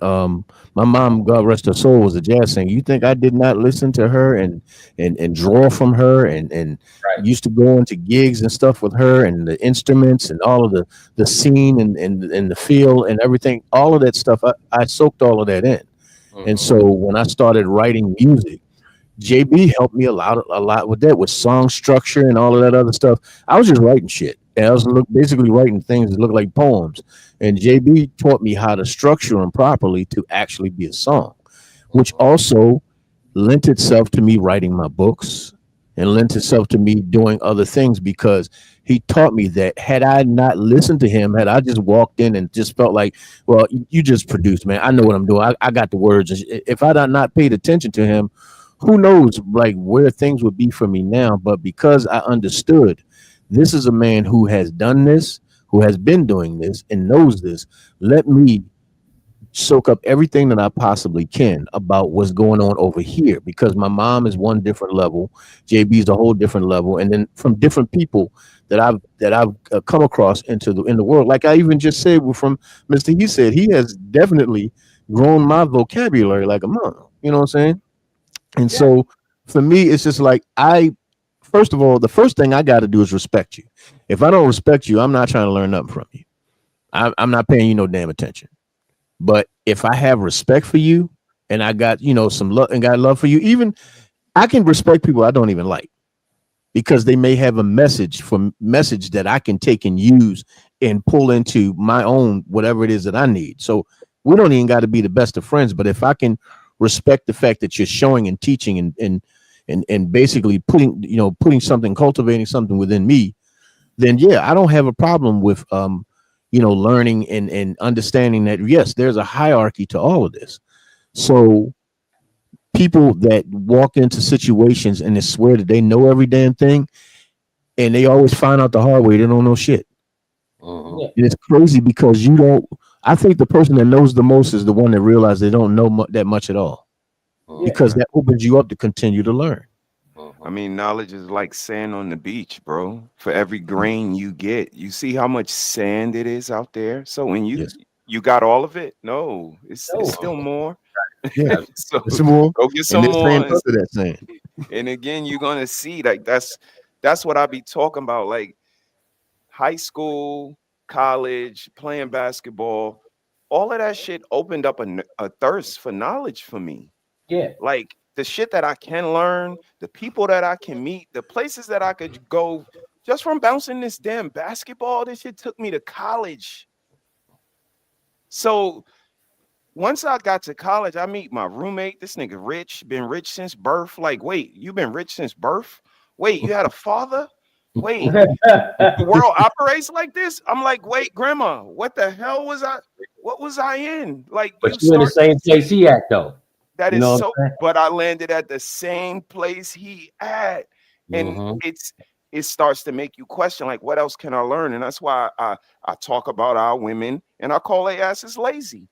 Because if you don't know how to manage your time, but yet you say you a college graduate, I know when I went to college, freshman year, we had a seminar on time management. You got sports, you got laundry, you got social time, you got work study, you got class, you got study time. You got to manage this time. And I took that and built on that. The 3 years I was still there after I graduated. And if you telling me that dishes and like you got a dishwasher, washing clothes, you got a washing machine, like don't tell me that this shit is too much for you. Because if you don't know how to manage your time, that's a you thing. That's not a me thing. It's not a family thing. It's not the kids. It's not me. It's you. And until you be honest and accept that. And that's what I'm talking about, the humility. Like we lack humility. All of us think we're more than what we are. When we go to parties and talk about our jobs, we say them shits are way more than what they actually are. Motherfucker, you a telemarketer. What the fuck you talking about? I'm the lead and specialist of nigga. No, you're not. Communications. Right. So it's just that lack of humility. Like we all just gotta humble ourselves. Like and that's be a good person, and everything else is gonna fall into place. I'm sorry I was so long-winded, y'all. No, you're fine. But see, people don't understand that that's it. When they ask me, what do you do? I'm a photographer. Yeah. Yeah. Okay, cool. That's all that I am. No. That's what I do. Word. Yeah. But I am a financial auditor. Facts. A father, a husband, a brother, a cousin, a friend. Yeah. Going, but I don't want to. I don't have to sugarcoat what I am. Jay, we know what you do, Jay. Yeah, and I don't. Yeah, 'cause Know the barcode. Jay, we I know hate what it you. when people try to put you in like a box that makes them comfortable. Yeah, And that's a problem for me because my thing is I don't live in a box. I have a circular motion to my life because there's constantly things getting added on to that wheel of who I am and what I am. So your box don't have nothing to do. As far as I'm concerned, whatever your box is ain't my business. That seems to whatever you need to do for you and how you need to be comfortable around me. But understand this: as long as I keep moving in this circle, I'm gonna make you uncomfortable, and it's gonna happen. And And a sponge can hold more than a brick. damn sure can. Yep, because you got a hard ass head like a brick. Mine's just a sponge. I'm soaking up I can information. soak it up if I'm a sponge. If I'm a brick, half of that shit going bounce off. He said he got a hard head like a brick. A hard head make a soft ass. My grandma says. Yes, sir. Yes, sir. Hard head make a soft behind. I heard it a bunch of times. Man, look. Usually it was when my brothers and sisters was getting whippings.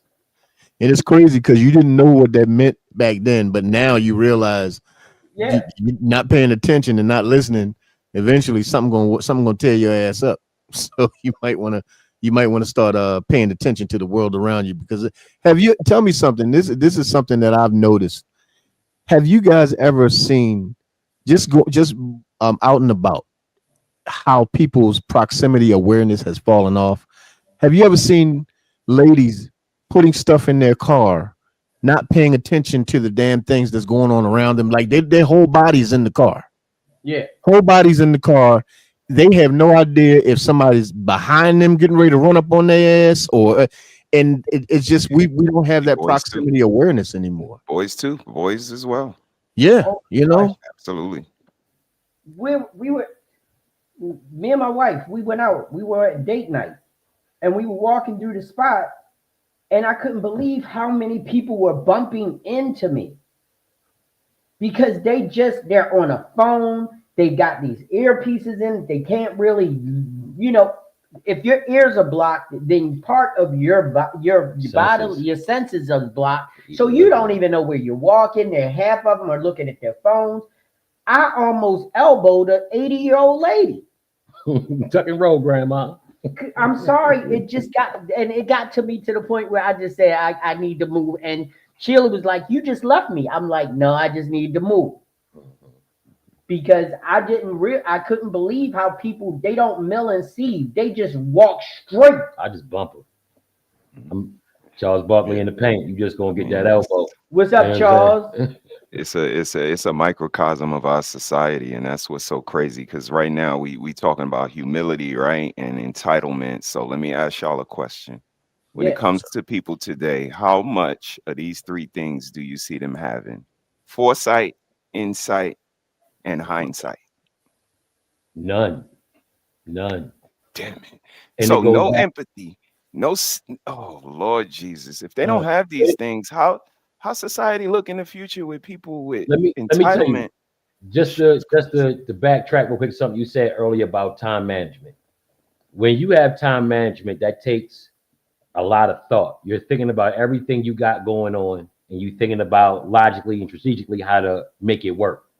Having logic and then strategy, that's a different kind of brain, because you have situational awareness, what Grizz was talking about.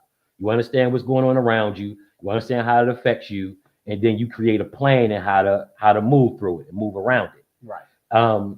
In terms of like empathy, no, you don't see it. You don't see it. There is no, I can see myself in that situation, so I'm gonna give you a break, or I'm gonna give you, a hand, or just I don't know, just give you empathy or sympathy for what you're going through. You don't see that. What you see is, that's you over there, and I can't feel you till it happens to me. Right. And when that happens, it's like, well, fuck you then. You have to take it to happen to you before you understand what I feel, even though we both human beings. So because of that fact that we both can be in that situation at any time. Black, white, male, female, child, adult. It's the human condition. So yes, it's you don't see it. You don't see it in politics. You don't really see it a lot in relationships. It's always the who shit in the gene pool, in the dating pool, all those other kind. Everybody's shitting and pissing in the dating pool. You know what I'm saying? Ain't nobody got everybody, unless you married, happily married, you ain't fucking around, you're not in the dating pool. You ain't got to worry about it. Right. You know what I'm saying? But that's not reality. You got married people in there, you got single people in there, and everybody kind of just doing their thing, trying to get what they want out the deal. And it's kind of weird because I think a lot of the change and the shift happened at COVID because once people were isolated and had to live with themselves, they realized how shitty of a person they were. They couldn't get away from that significant other. And they couldn't get away from that person that they married and spent all their time at work and going out with their boys and going golfing or going to the court, and didn't realize how much they didn't know about the person that they were living with.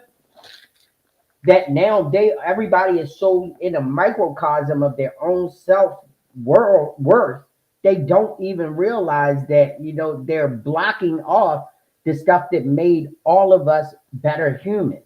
That contact, that talking. Our kids don't communicate anymore. They text. That's not communicating. I know that probably the Mr. He Said's children are some of the best communicators, because I know that when they were in the bubble with their dad and with their mom, that they were blossoming. They were flourishing through it because of who they are. I know that my kids, they flourished through it because they learned how to live and how to function as people and as adults, and just being by themselves made them focus more on some goals and things that they could tackle and not dwell in the isolation. Right. And a lot of people dwelled in that isolation and didn't use it as chances for growth, except for OnlyFans. OnlyFans grew because people found out that coochie could make them money, and they did it. Yeah. But besides that, I mean, money making coochie is crazy. Yeah. Yep. But even well, that's always been the case. But the whole idea is they figured out they didn't have to give coochie to anybody to make money. But see, that's the thing though. That was a particular demographic who really made money. Yeah. You know what I'm saying? Because the ones who was making money, they was doing some wild shit. They doing some stupid shit, probably. Right, exactly. I don't have OnlyFans. Never had OnlyFans. Yeah, I just like if you just listen, don't get me wrong, like I don't knock nobody hustle. You know what I'm saying? No. Everybody in the house, they strapped in. You know what I'm saying? Use what you got to get what you want. If that's how you get that. You know what I'm saying? Damn, you going back to old songs. Yeah. You gotta use what you got. Right.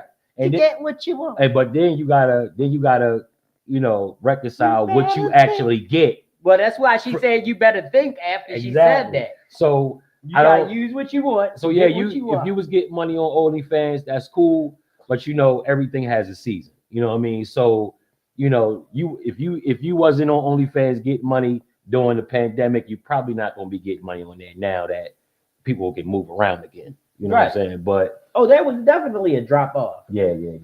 Because when you could go out, but see, maybe it isn't, because a lot of them are still making money because these people became so isolated that they like bubble life. Yeah, that's true. That's a different possibility. Yeah. Bubble life is real. People work from home now.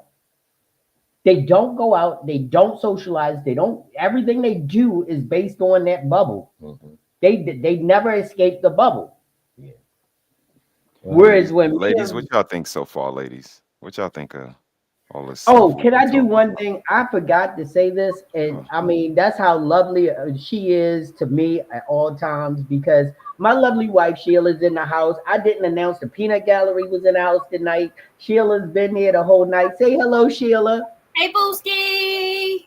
I am so sorry. She's the sis? best of me, and she's always to the left or right of me. And tonight, you gotta see the face Sheila got right now. It's like, this nigga go with this bullshit. He should have said this. He about 45 minutes late. She got her gangsters in, so it's.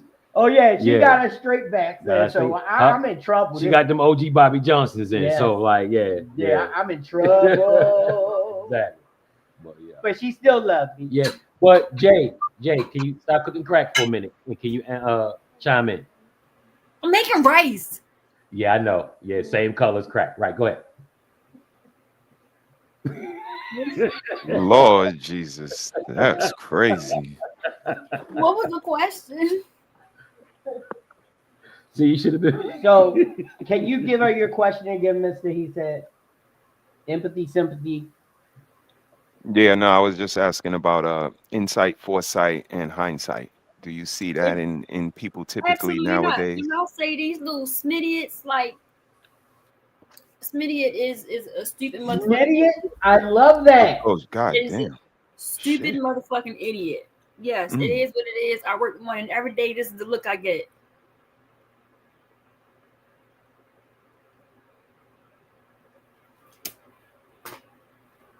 damn. That's crazy. Because that's how stupid it is. You would think that, okay, you're at work. Whatever it is you need to do in such a way that it helps you get out. It doesn't hinder the next person. It doesn't keep them from getting out late.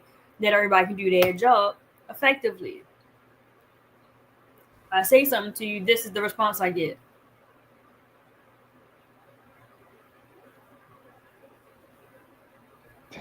Jay said like talking to a wall. So every day you see me at least 3 times on camera go like this. What the fuck? God damn. What the fuck? The simplest things. And there was a situation between 2 co-workers, and I was like, kind of feel bad, like, dang. And it was like the other person was just like, oh my gosh, I just like, that's not okay. That's not cute. That's not funny. Like, your life was in danger. And that's your response?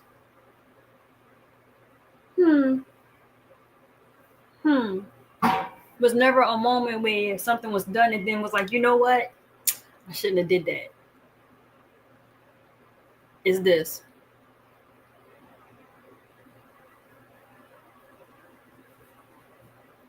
You're so dramatic. Because that's the exact response I get, just the dead stare. And the walk off. Walk off. That's crazy.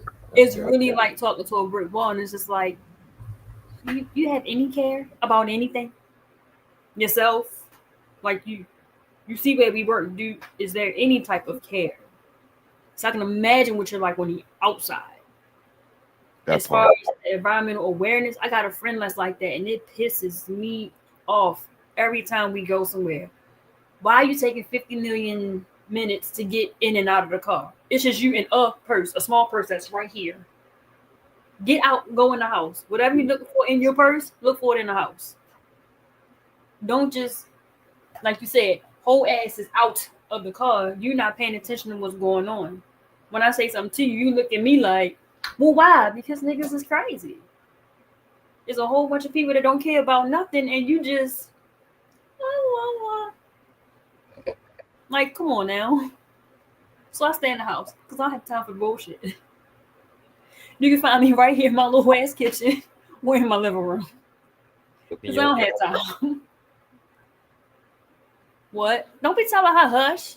No, I was saying the mic's not muted. That's the mic's not muted because I don't know if she was saying something for me or something for the show. Thank you. Nikki, you wanted to chime in? Come out of the dark. Oh, 1 minute. Oh, okay. But I mean, like, it's just crazy. So I kind of wanted to say something off of what Jay said as far as the whole, like, your surroundings thing. Yeah. So it's ridiculous how much people don't pay attention. And you hear all these stories about people being abducted and stuff like that. Well, I guess you could say I learned the lesson the hard way, but the right way. My dad is a retired FBI agent. He tried to teach my brother and I all kinds of really awesome life lessons. One of those was to always be aware of your surroundings. So one time, he arranged to be at a store where my mom had taken my brother and I. I was a teenager, and of course, me thinking, teenagers know everything, I wasn't paying attention to my surroundings. As I was about to get into my mom's car, I'm being pulled into the vehicle next to my mom's. It was my father. But it taught me the lesson. Had it not been, I could have been in a lot of trouble. And it blows my mind how many people out there, especially women, that are just, they're so busy on their phones. They're just, put your phone down for 10 seconds, get in your car and go. Like, it drives me nuts.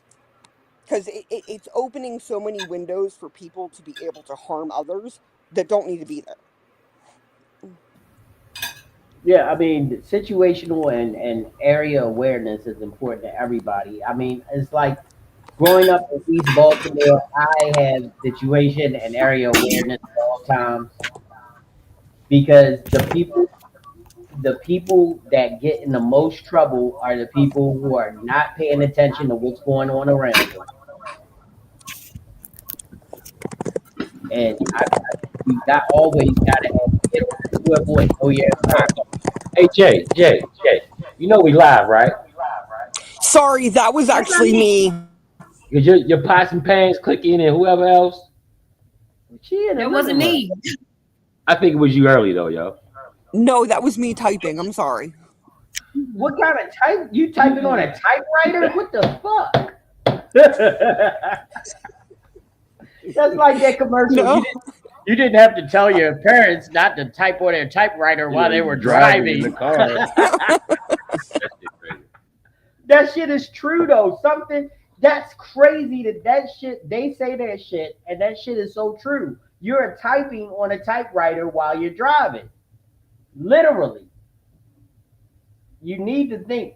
You need to think. That's crazy.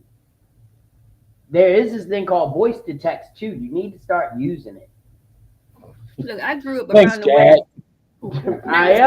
I'm all of y'all's dad. I'm the oldest motherfucker in the room. Hold I on. love you. What's this shit you smoking, Cole? You are not old enough to be my daddy. Oh man. Oh my gosh. But I mean, shop talk. This turned out to be a good show. Yeah, Yeah, absolutely. we talked some shop. Mhm. There are some other things that I wanted to touch on, but we not having a 17-hour show. We just not doing that, and that's going to lead to shop talk too. One thing that we didn't say, and of course, Grizz, can you come up on screen for this because I don't want to step on your toes too much, but I do want to. He said, "Be right back." Yeah, he said be right back. He said, "Be right back." He been muted forever. I was like, that was 9:40. It's now 9:42. Come on, man. No, I'm joking.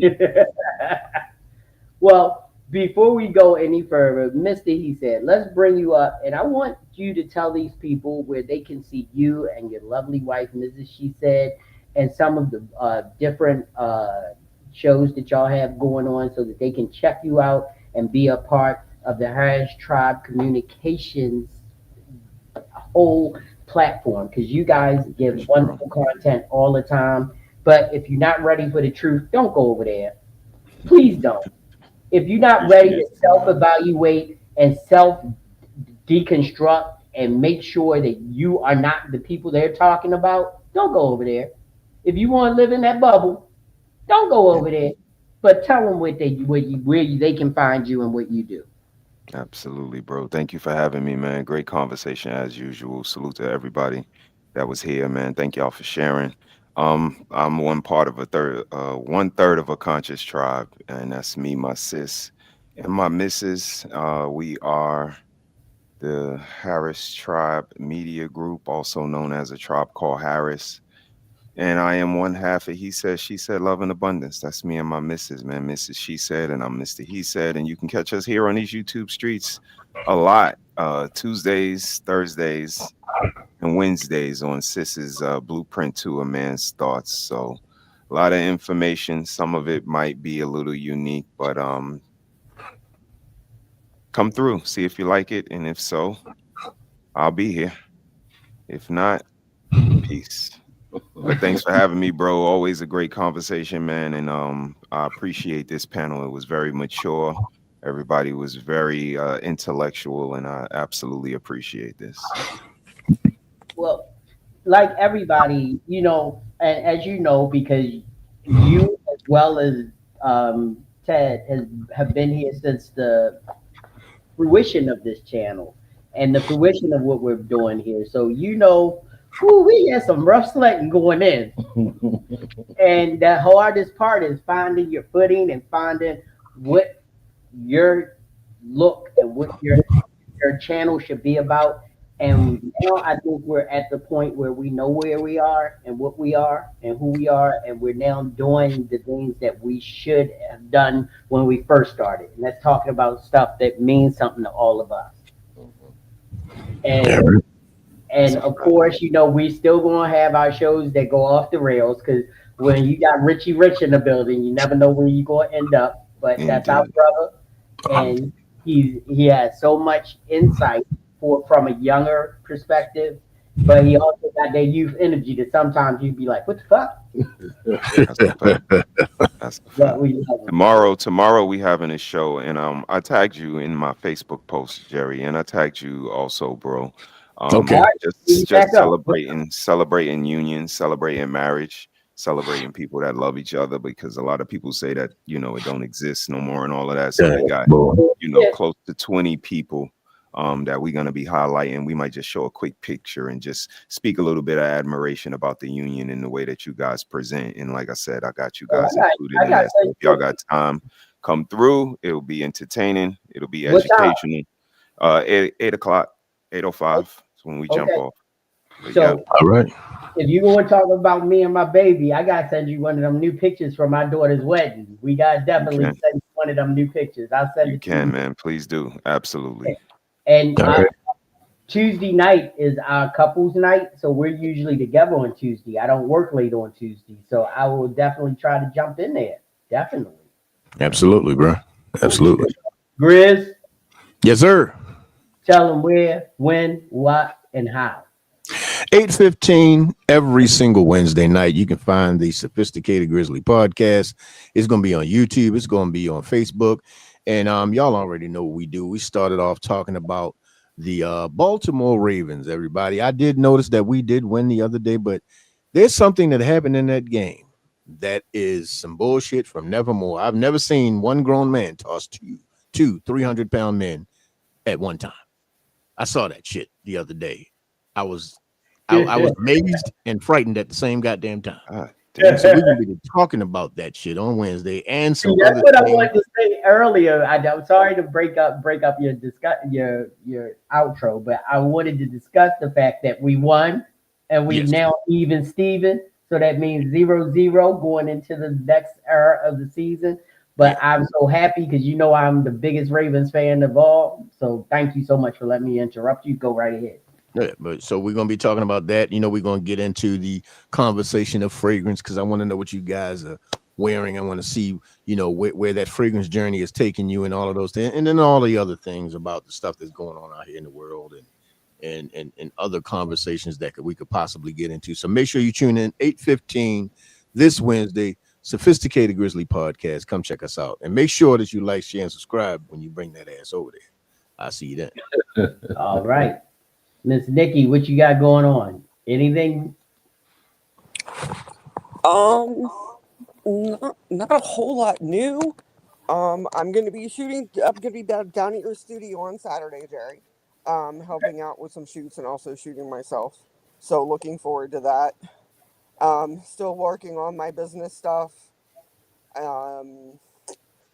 Working with my client still. She's still doing pretty well. We had a major scare the other night. She got a massive hole in one of her oxygen tubes. But luckily, I'm upstairs. So keep her in your prayers, too. But that's about it. All right. Miss J. Nicole. These people, this time of year, J.E. and her rights. There are so many white elbows in our community and so many dry faces. They looking like they walking zombies. Please tell these people how to de-ashify themselves, please. Listen. I've seen them up close and personal. Seen them. I said, you know what? This is my gift to you. Here, take this bottle of J. Moore. You got testers. Yeah. She got giving out testers. Come see me at Lord J. Jesus. on Instagram for all your luxurious body butter needs and candles. Or you can visit my website at jailmore.com. Come through, come see me. I'm currently running a promo. You spend more than $100, you get a little extra something in your order. Come see me. But what Jay say, he ain't trying to kill him at first, is build clientele. And just so you guys know, I have I sent Jay something a little bit special for those people who don't want to use the JMO products, want to be ashy, want to be stinky. We got a little bit of a theme song for you guys. That's crazy. Yes. So let's get this.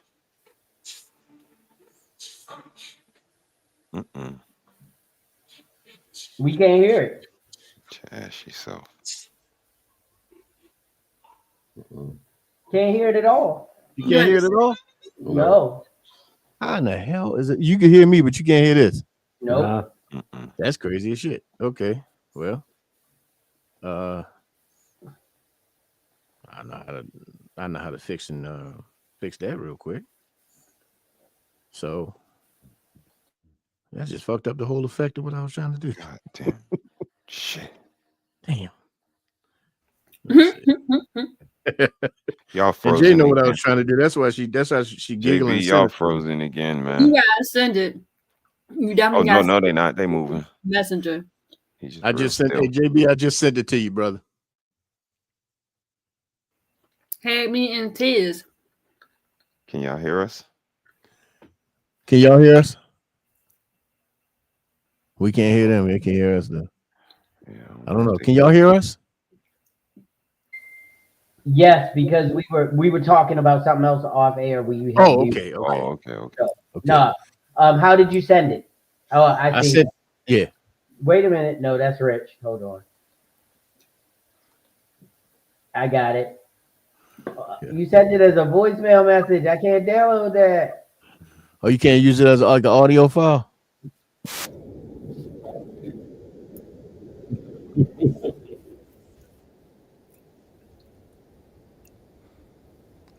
Miss Tia Sierra, how you doing?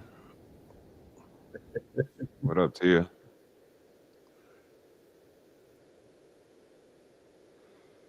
Damn.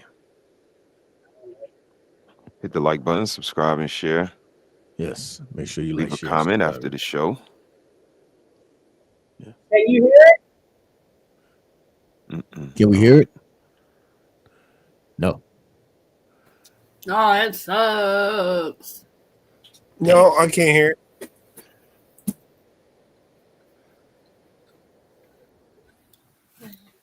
So you're gonna have to send it to me like as an audio file because that was a message. It won't. I can't download it. Yeah, but it sounds like that's some shit they be singing at Hogwarts, though. Yeah. Real talk. Right.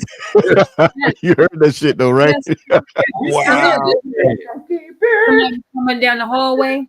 Yeah. And I put my phone down and played that shit. My other coworker heard it and God laughing. Especially with what you have going on at work, so I know they know exactly where that come from. That's why I played it. That whole end of the hallway was cracking up. That's not very professional, Jay. I don't give a fuck. That's the problem. I can hear it a little bit. I done went to management a lot of times and nothing has been done.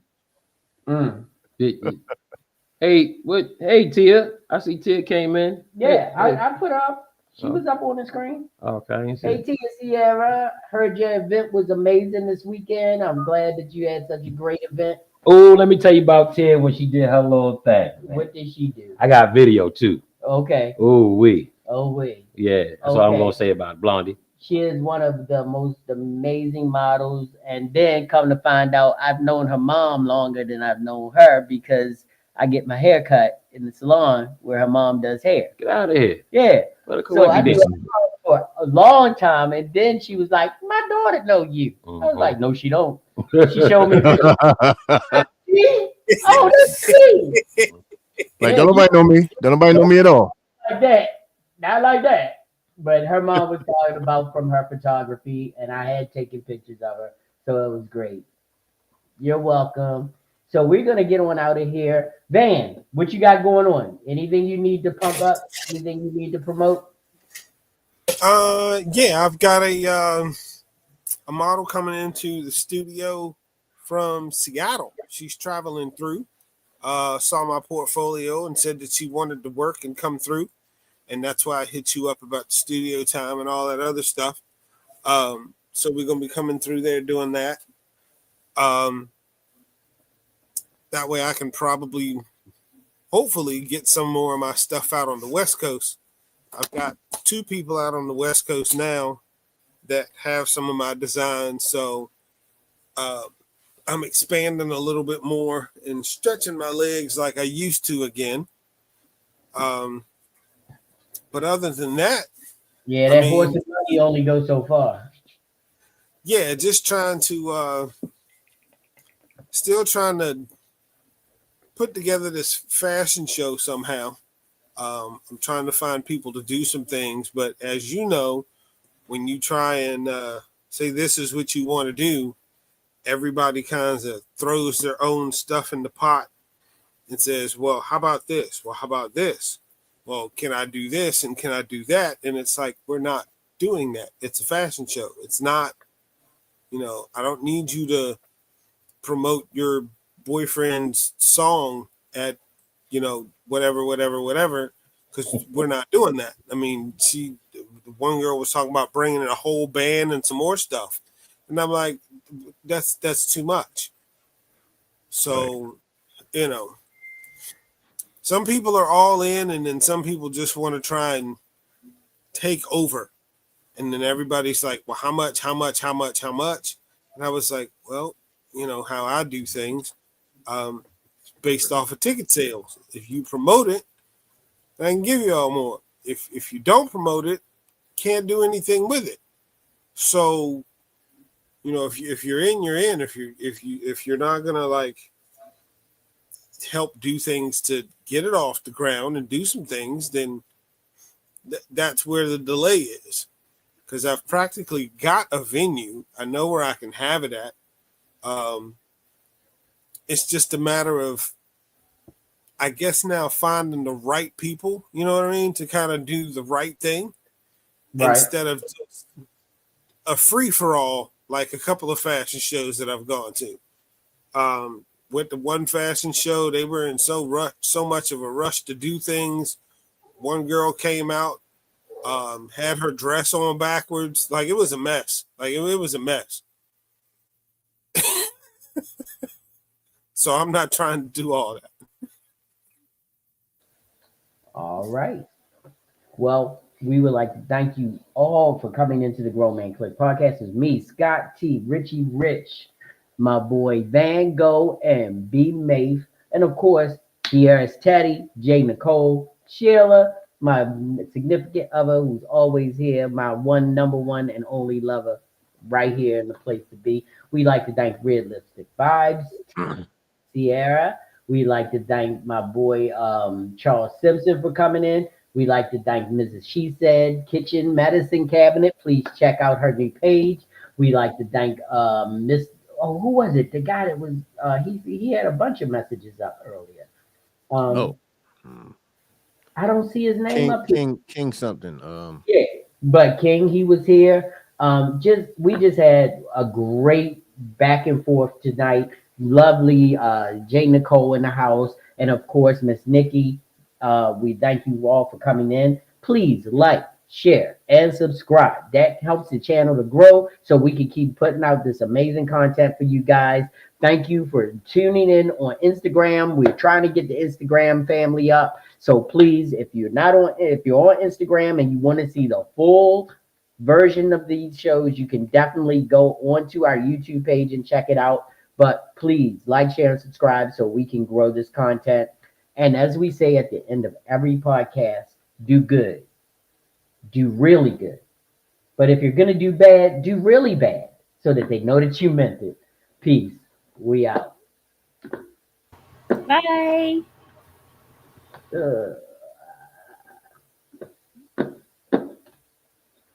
We out in a minute. We're out in a second. We're out and bye. See you later.